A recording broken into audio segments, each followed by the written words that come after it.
But I did, and my apologies. This will be part three, and I usually don't have this problem. I don't know why I'm doing this, so my apologies. Anyway, so this will be lecture one, week one, lecture one, part three now. And I hope to get this straightened out, and I hope there won't be any more part fours or fives or sixes.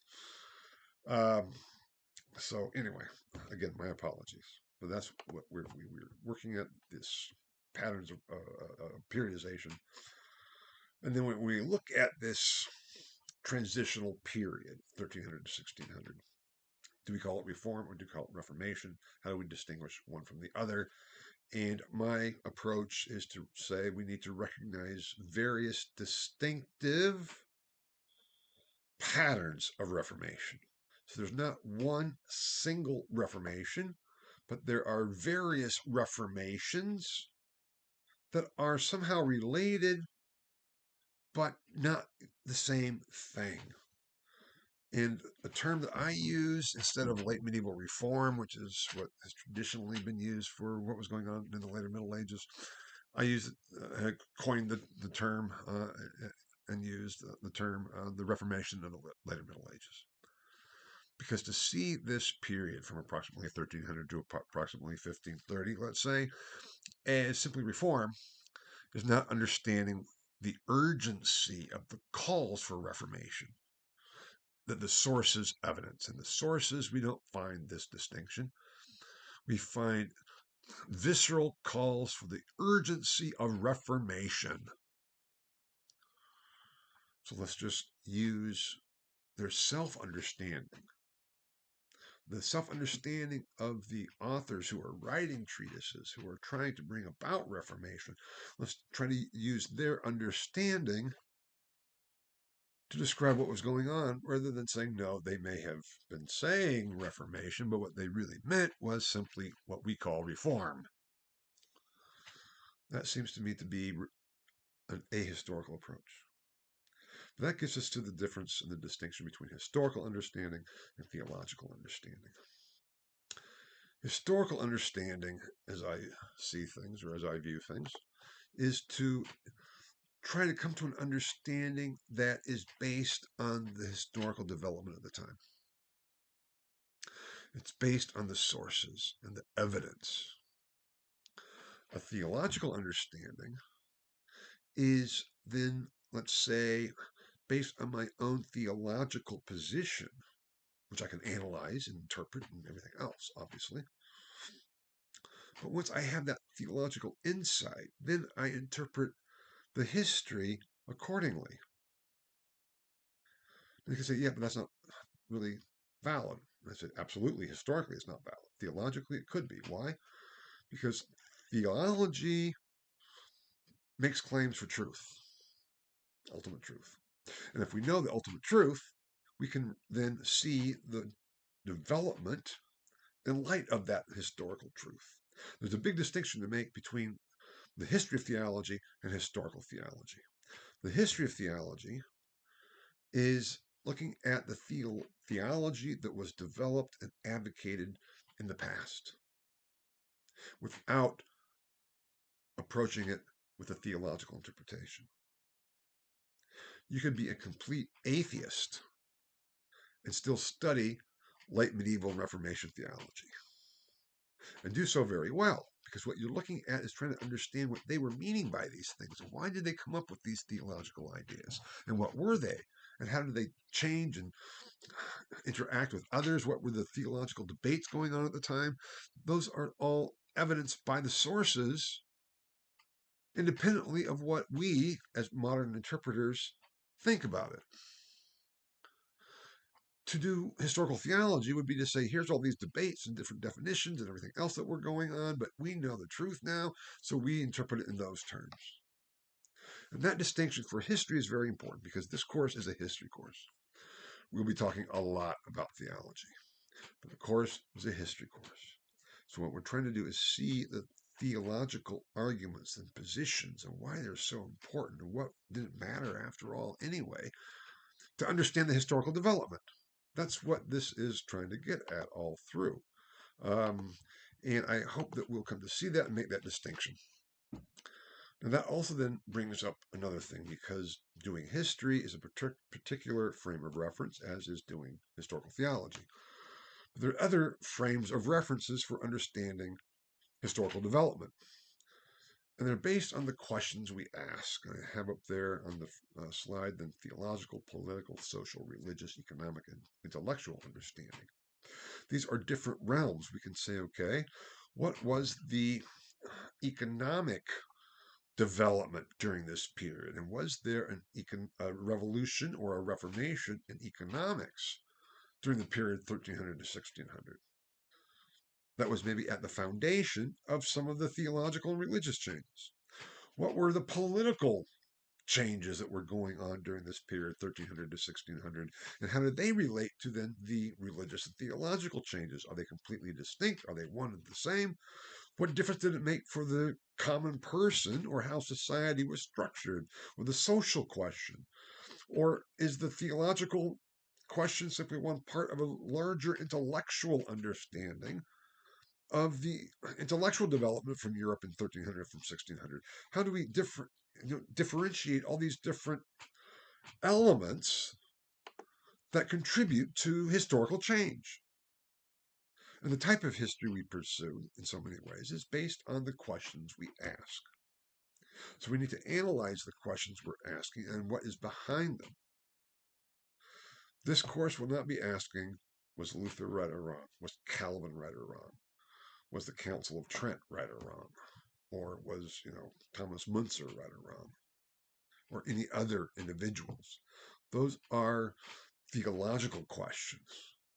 And I encourage you to think about them for yourselves. But they're not part of the course, and I'm not going to grade your answer if you were to say, well, actually, Martin Bucer was the only one who got things right. And here's why. Great for you. Bucer is a very interesting person. I'm not going to grade that, because that is your personal belief, which is important, which is extremely important. And I hope this course affects all of your personal beliefs, whatever they are. And here I'm not just talking about Christian beliefs. I'm talking about whether you're an atheist or a Muslim or a Jew or whatever form of, Christian you might be or have come from, the traditions. Whatever your positions, I hope this course will challenge them. Because only by challenging our beliefs in the light of history can our understanding grow, can our beliefs grow, and in some ways, not to undermine them, but to strengthen them. I'm not trying to persuade you of any particular position, except the historical approach and what was going on historically, and how do we come to an historical understanding. Because for me, that's what this is all about, even as I have my own beliefs that I constantly question in light of my own historical research. And that pursuit then is framed for this course under the question, Reformation or Revolution. Was this period, 1300 to 1600, period of Reformation, a period of reform, or a period of revolution, or something else? If so, why so? How do we interpret the evidence? That's what this is all about. And it could very well be that in some frames of references, it was a revolution, and in other aspects and other frames of references, it was not. And that too is a position you can certainly take in your final exam. We could say, okay, and here I'm just making this up. I'm not saying that this is the right way to go about it or the correct answer in any way, shape, or form. You could say that theologically it was a revolution, but politically it was not. Socially it was not. Religiously it was a revolution. Economically it was simply reform, or whatever. You can play around with those different frames of references or factors, historical factors contributing to historical change. It's not necessarily an either or question, even though it's posed that way. You can make this question what your own, based on your understanding that you come to, based on your study and analysis throughout this course. That, I hope, is what you will come to see and to work on, and we can go from there. And I'm here to help with all of that. Now, I know I've already screwed up twice in terms of, this is now part 3, um, which I really don't like, and my apologies again. And I know that I'm actually taking far more time than I had planned with all of this, but I think it's important.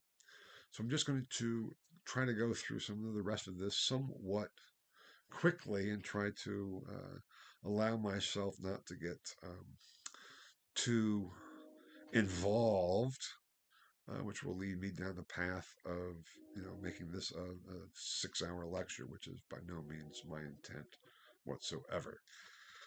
But what we're looking at when we're dealing with Reformation in this period, which we cannot ignore the religious and the theological aspects, even though scholars have tried to do that. That is a whole other issue. But there has been movements that tried to say, okay, we know better now. This is from the 1960s and forward, especially the 1970s. The whole rise of social history, whatever. We know that what really makes history work are the social and economic dynamics, and that religion and theology are just kind of the superstructure. And we can almost ignore them because they're not really all that important.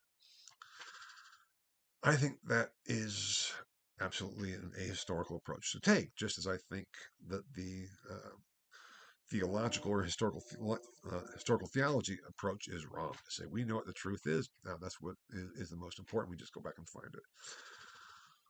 But how do we deal with these questions of truth and belief and then history? There's distinctions to make, and I have them up here on the slide, between belief and that which we believe. What is the phenomenon or phenomena, depending on how we describe it, of belief, and what role does that have in history? And then that which we believe. Now, my point is that belief is probably the most important historical factor, which I didn't even list in terms of those frames of references. Because belief is behind everything we do. If I don't believe I can, get through this lecture, I won't. If I don't believe that somehow, you will get something out of it, or I certainly hope that, because hope and belief kind of go together, I want to just, start all over again. If I don't believe that I can teach you something, I wouldn't be even bothering with these lectures at all. So belief is the basis of what we do. And I would think that if you didn't believe that you might get something out of this course, even if it's simply a grade and fulfilling some kind of a requirement, you wouldn't be taking it. If we don't focus on that which we believe, but on the belief itself, that can help us approach things historically. Because there are a lot of beliefs out there that, at least I personally, don't accept as being valid. But if I take that approach historically, I'm not going to understand what was going on. Why do people believe what they do? What goes into it? What allows them to believe things that, let's say, to me are crazy?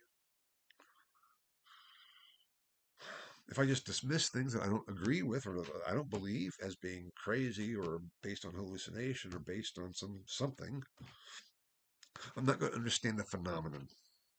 I'm not going to understand how was this possible that people could believe this, or were they just feigning belief?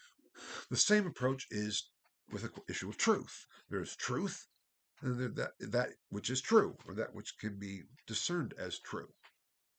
And this gets us to the distinction between historical truth and the science of history, because historical truth is not the same as ultimate truth, if such thing as ultimate truth exists at all. That was the distinction in some ways between historical theology and the history of theology. We can talk about the historical truth of theology in the past, but to put it in terms of the truth of theology in the past, that gets to the position of a particular theological understanding.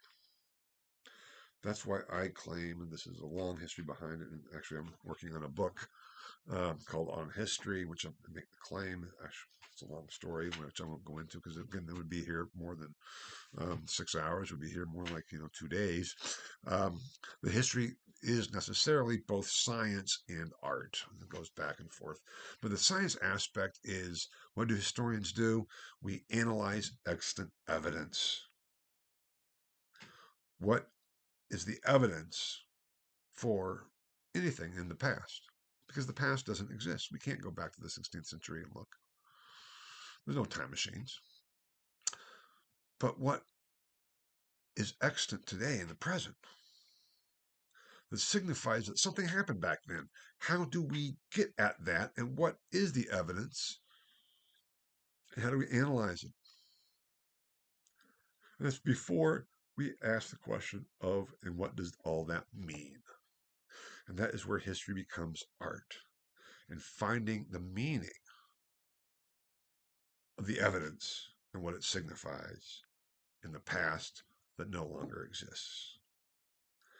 And if we only have history as science, we will not have a firm foundation for understanding historical development. But if we only have history as art, the finding of meaning, that's the same as belief and truth, and asserting what we think is meaningful or has meaning, and putting that back into the past. What was the meaning that the people in the past saw for themselves that made their creation of all this evidence possible? And the evidence you're going to be reading actually source material, and that's what your source analyses are about.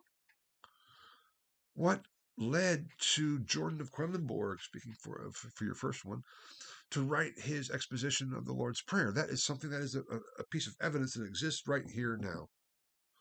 The manuscripts, the early printed editions, my edition of it, and my translation of it that you'll be reading. What made that possible, that exists today? What was the meaning that Jordan gave to it? What was the meaning that he wrote it? What was the meaning that people saw in it when they were asking for copies and making copies? Those are the questions we need to get at, rather than just simply saying, oh, I know what the Lord's Prayer means, and Jordan doesn't have any understanding of it whatsoever. That's the finding meaning as history as art. But yet the history as art has to go together with the history of science, and then we see the art in the science, and the science in the art of the past. And that is where we get to the issue of historical truth, which is coming to an historical understanding of the past and of historical change and of people in the past.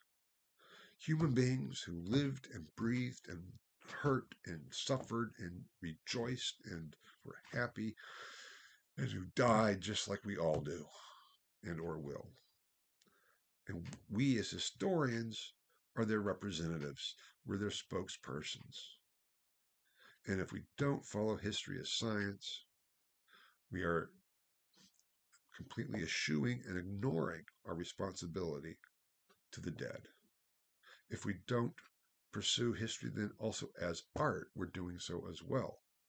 But if we pursue history as art without it being based on the history as science, we're also ignoring our responsibility and just putting forth our own ideas. That's what all of this is about there. Then, systems of meaning. Meaning, I won't go through all of this, but meaning is created. Meaning and the meaning to or for. Whether or not there's an absolute meaning, that gets to be the theological question. Even if it's an atheistic position of there is no absolute meaning, which is fine, that still is an absolute assertion. And an atheistic assertion is as theological as a theistic assertion in that sense. But meaning to and or for. What does something mean to someone, and what does meaning mean for someone?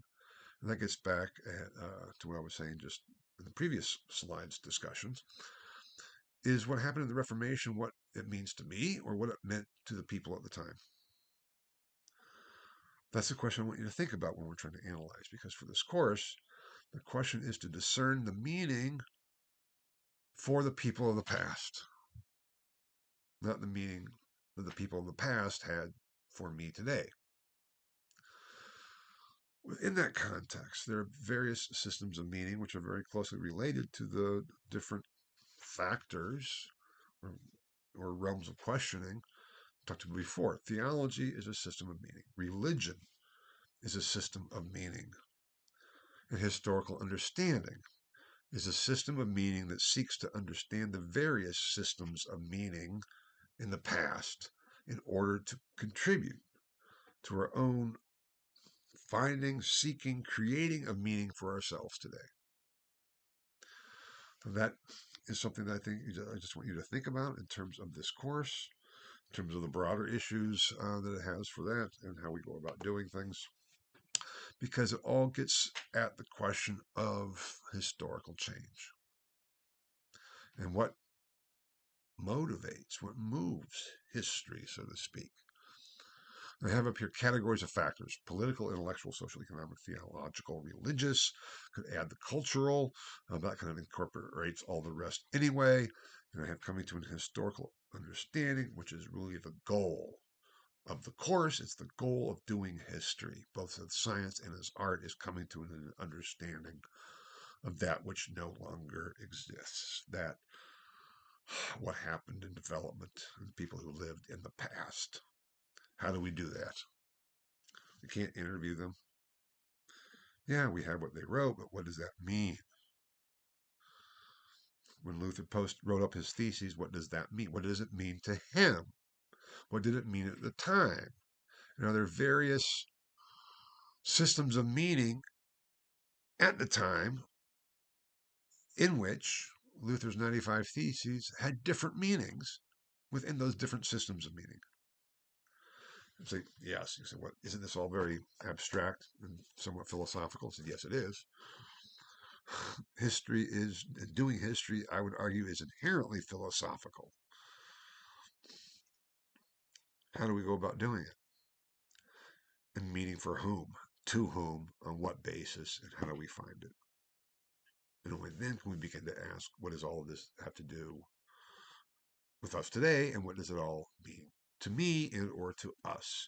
And that is where we get the endeavor to come to an historical understanding of ourselves today by looking at the historical understanding of the development that led to historical change, because historical change is a process in which we are still living, existing, a part of, and we don't know where we are headed. So all we can do is look to the past to see what were the dynamics that led to historical change. I definitely am adamantly against the little pithy statement that those who don't remember the past are condemned to repeat it. The past never repeats itself. Human nature is a constant that gives the illusion of the repetition of history. Humans have always needed and wanted the same things, even if in different forms. We all need food, water, shelter. We all need companionship, love. As a species, we need to reproduce our species. We need to somehow learn how to live together and organize. Those are aspects that all humans have. We want to be happy, whatever that means. And that's something that humans have never been able to come up with an answer for. What does happiness mean? So often happiness is equated with getting what we want. But so often when we get what we want, we realize and find out that that does not make us happy. How do we deal with that? How do we seek something that will fulfill us? And in a real sense, and not simply in an ephemeral, momentary sense. That is what all of this is about in terms of coming to an historical understanding of ourselves in light of all the historical change that has come before and which we are a part of. We're not standing outside of it looking at a development that we can observe. It's not like looking out at a vast ocean from the dry land. It's like looking out at a vast ocean from being stuck right dab in the middle of it and not knowing even where the shores are. How do we go about it? It's almost an impossible endeavor. I've even referred to doing history as being tragic, or a tragic endeavor, because we are forced to do something existentially that we can't do. We can never come up with, quote unquote, the answer to put it all together. We can only come up with viable answers, good answers based on the historical evidence, which can be better than other answers. We can get things right or wrong, but we can't have the absolute right answer. It's somewhat disappointing to know that we're doing something that we can't do. That your final exam is something that none of you can do. I can't do it either in terms of coming up with a definitive answer. But the point is coming up to an answer for us, a meaning for us that we can defend based on the historical evidence that exists today. And for this course, that means the historical evidence that is assigned and presented to you in the textbook, in the lectures, in the assigned readings, the sources, the actual historical evidence. But we'll be talking more about that as we get there. That's what we're looking at. Which brings me then finally to the points of departure for this course. Now, I've tried to set in this lecture, in all three parts of it, which again, my apologies for, the parameters of the course in terms of the content. Whereas in the welcome lecture and in the document introduction to the course, which even though it's not assigned for this week, I probably should have assigned it. I encourage you to read it if you already haven't already. And what is assigned for this week reading is basically an essay that I've written on history, myth, and theology and religion. Fundamental concepts that I discuss in more detail in that writing than I wanted to spend time with the lecture on. As such, I think it will help. At least it will help, I hope, you to understand how I conceive of these terms, and will be using these terms in the course of the lectures. So please do read that document, that essay. Let's say it's kind of it's something I've written kind of for this course, but put together from other writings I've done in different places. So that's where that is. So this whole lecture has been about the content parameters of the course. And then we come up with that horrible question, almost with where I started in some ways today: where do we begin?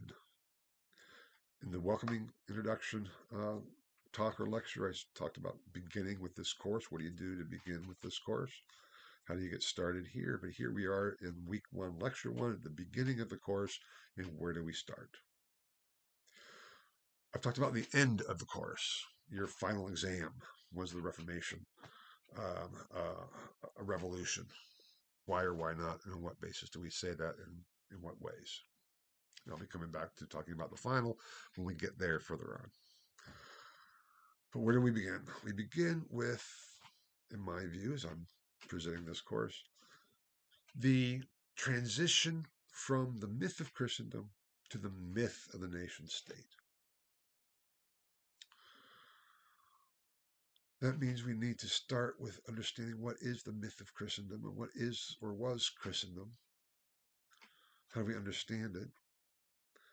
And we will see the myth of the nation state arising during the course of this course, so to speak. And because this is that period of transition within the paradigm change from medieval to early modern Europe.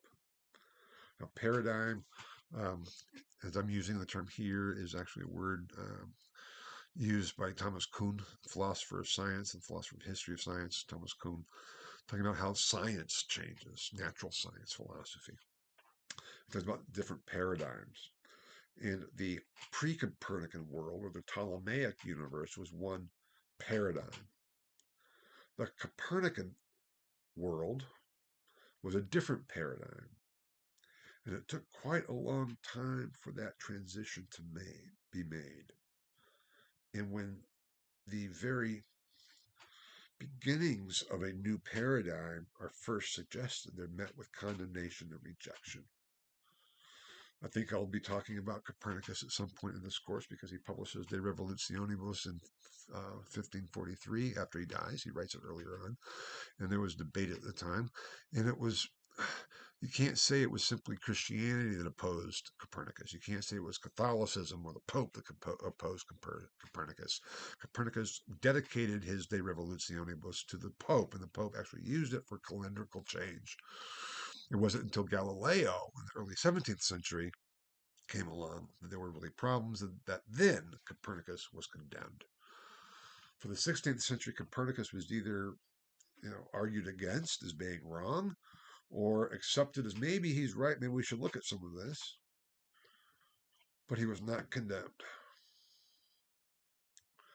because he represents the beginnings of the emergence of a new paradigm that wouldn't really be set until we get to Galileo and then Isaac Newton and modernity. That's that broad scheme. Likewise, this transition period, we have the myth of Christendom and the newly emerging myth of the nation state. Where do we see that beginning? Where does it start? Because if we want to see something new, if we don't understand something about what came before, we won't realize that what we think is new is simply what has always been the case, just maybe a little bit different.